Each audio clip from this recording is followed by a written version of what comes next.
In a world brimming with complexity, few creatures embody harmony like the honeybee.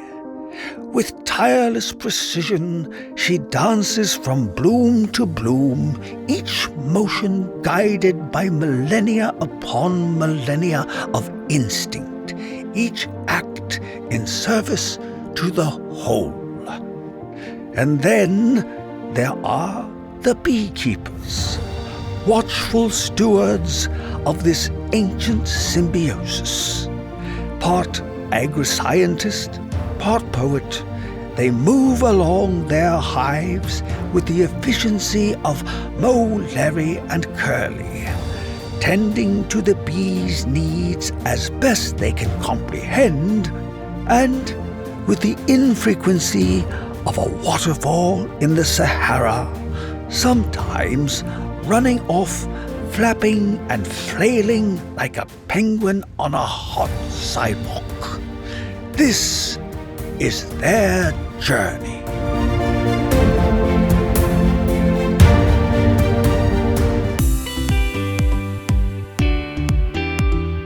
Welcome to Beloved Beekeeping, presented by Man Lake. Today we're going back to Romania for the final installment in our series about everything apitherapy, with our guest, the world's leading authority on apitherapy, Dr. Stefan Stangaciu, MD. In parts 1 and 2, we learned all about propolis, proper honey extraction for medical uses, selling honey as a health product, honey for burns, bee venom, and a ton more. And if you haven't heard them yet, they're episodes, the two right before this, number 250 and 251. You might want to take a listen. Today, we're taking a deep dive into how to use bee products for allergies, specifically seasonal allergies or hay fever. That means desensitization techniques through honey, pollen, propolis, and even beehive air therapy. And if you haven't yet subscribed to the show, please hit that button now. We really appreciate it.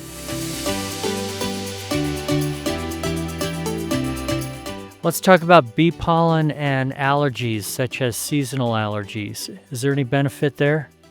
Yes. Okay. So first of all, those pollen allergies, if you look to the detailed studies, they are caused mostly by those flying pollens in the air. They are those very light pollens. They are called anemophilous pollen. Like there are pollen particles which have inside a lot of air. So they are very, very light, like pine pollen, for example. Yeah. So these are causing most of the pollen allergies. Our bee pollen, coming from the flowers, where it's a lot of nectar, that bee pollen is heavier. And usually this pollen doesn't come into the nose like the anemophilous pollen, yeah? But now there are two big methods to fight these pollen allergies, and very, very successful. One old method is to use honey from the same area where the patient lives, and because in the same area there are this anemophilous pollen flying, and the bees, when they fly from flower to flower, their body is very furry, a lot of hair, and in the flight, the bees are kind of contaminated by this special light pollen, anemophilous pollen, in their body. And when they come to the next flower, they collect the pollen from that flower, but they do something like this. They comb their body, and then they will get that anemophilous pollen too, which is like contaminating the floral pollen. But when you take that small amount of anemophilous pollen, which is mixed more or less in the normal flower pollen, and you eat this pollen, or bee products which contains this kind of pollen, then you create what is called the desensitization. It's like vaccination, because you give that allergen not through the nose. Here is mostly allergic reaction, strong reaction.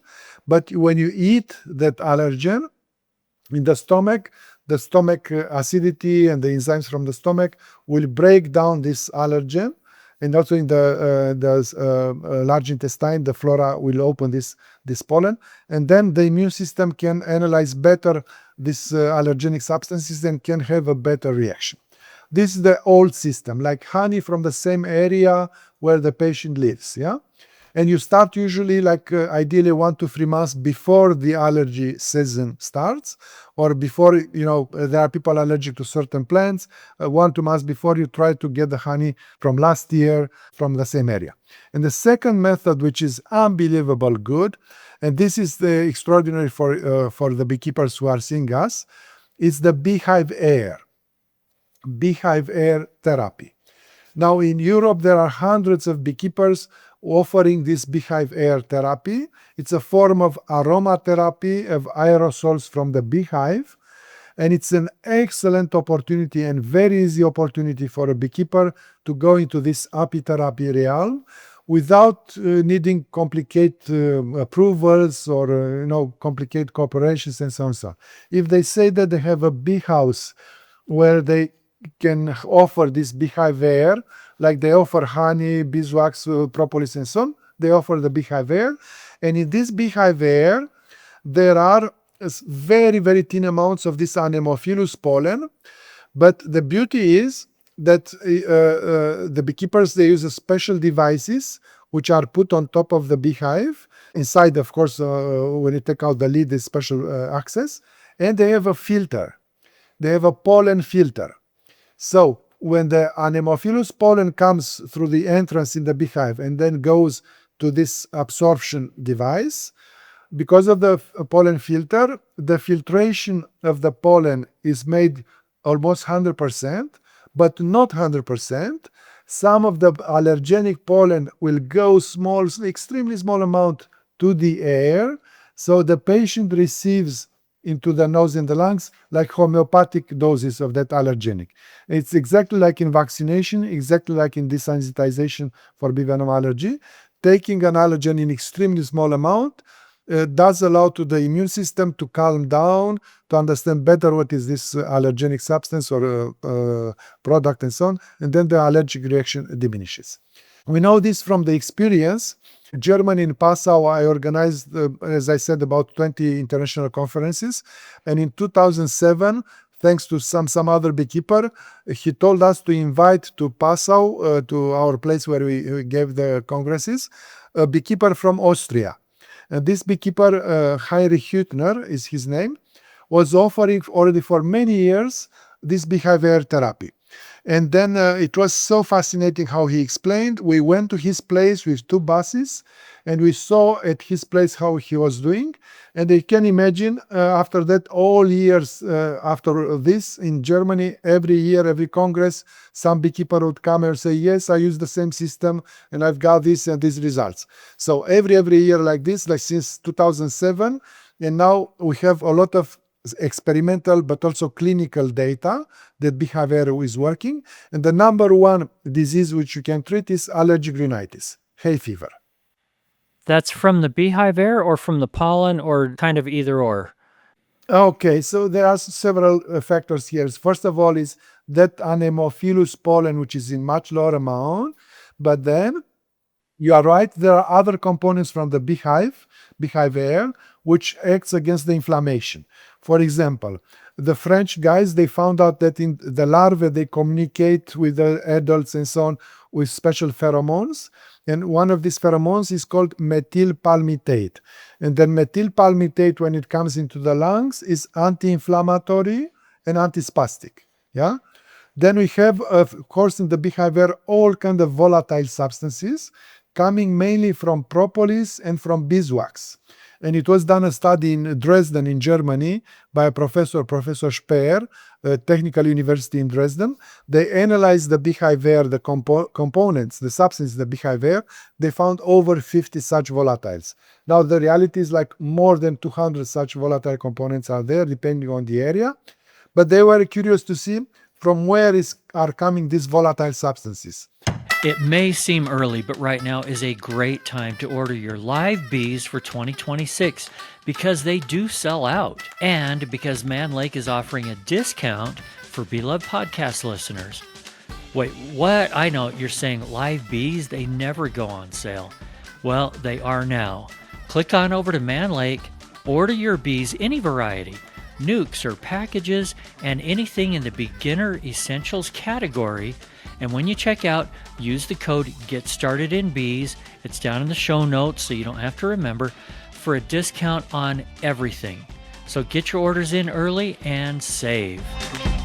At the beginning, they thought that they are coming mainly from honey, but now the surprise was that they are coming mainly from propolis and from beeswax. And this is a beautiful information because a beekeeper which has a bee house for beehive air is able to do like aromatherapy, aromatherapy, not only in the summer, like spring, summer, autumn, but also in the winter, because they can buy special devices which propolizes the air in that room with these special devices, the electrical devices which are heating the propolis or the beeswax and releasing the volatiles in the room. I can talk about those for just a second. Here in the United States, there's very little of anything going on with this beehive air.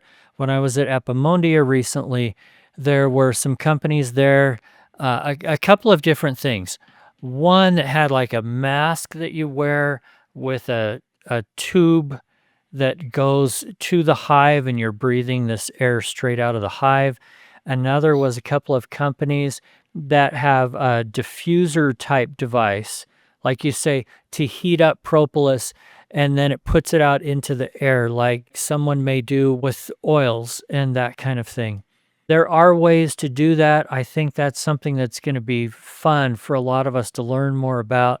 I've seen online a couple of these bee houses that you can actually go in and like lay down or just sit in there for a half an hour, and you're feeling the vibration of the bees and you're breathing the air from the bees. And it sounds like wow and so healthy, and I've not had a chance to try that yet. If somebody wants to build one here for me, I'd love that. But but we'll move on from that. I think I've monopolized way too much of your time already, Dr. Stefan. I appreciate it so very much. I want to hit a couple of other things before I let you go, and then we'll get you back some other time to talk about more. One is your website is apitherapy.com, and people can go there and find all kinds of resources. You have some of your talks on there. You have courses on there. There are courses that can be done online. There are courses that can be done in person at your place in Romania, which I think would be awesome to go do. And so I recommend that people go look at some of those kinds of things. Just a couple more questions before I let you go. One is, and I think this is important because we're talking safety here also. Your average beekeeper, which of these, all these things that we've discussed, which are safe to do yourself and which do you need a medical professional for? And how do you find that medical professional if you choose to do that? Okay, so the first thing to do is like every beekeeper which has any kind of disease, first step is to go to his own medical doctor, yeah, or to the local naturopathic doctor in North America. Why? Because the symptoms, even simple symptoms like coughing, for example, may hide severe disease inside, like possible like a cancer, yeah. So first step is to make this physical exam, to make the laboratory analysis, and to check with maybe with 2 or 3 doctors.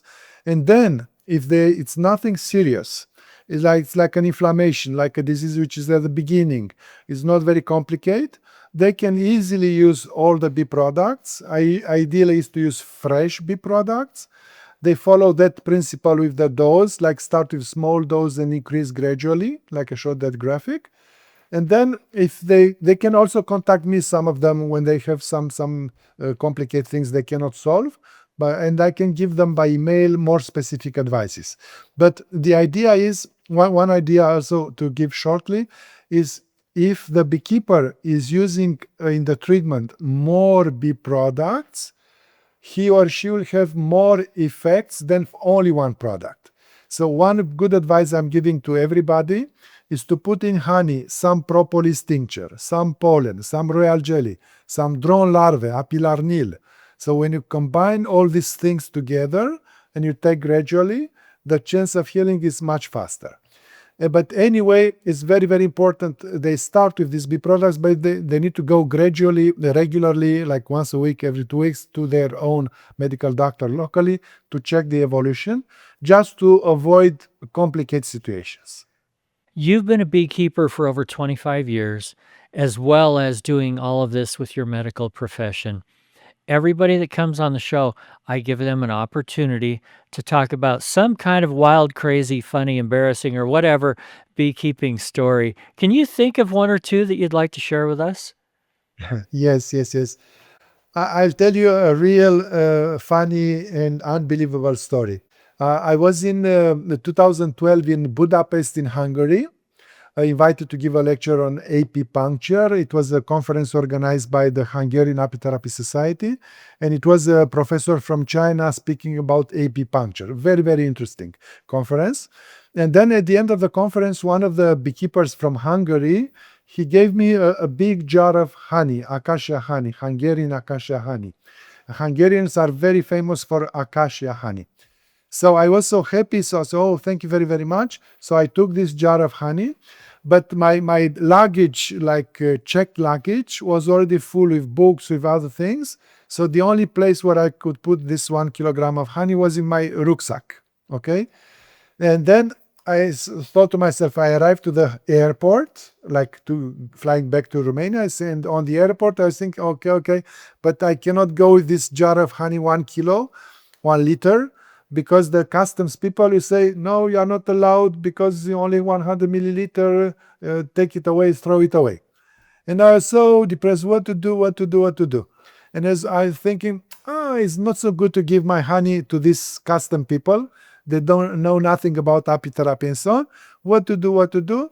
And then I decide, okay, I will eat it.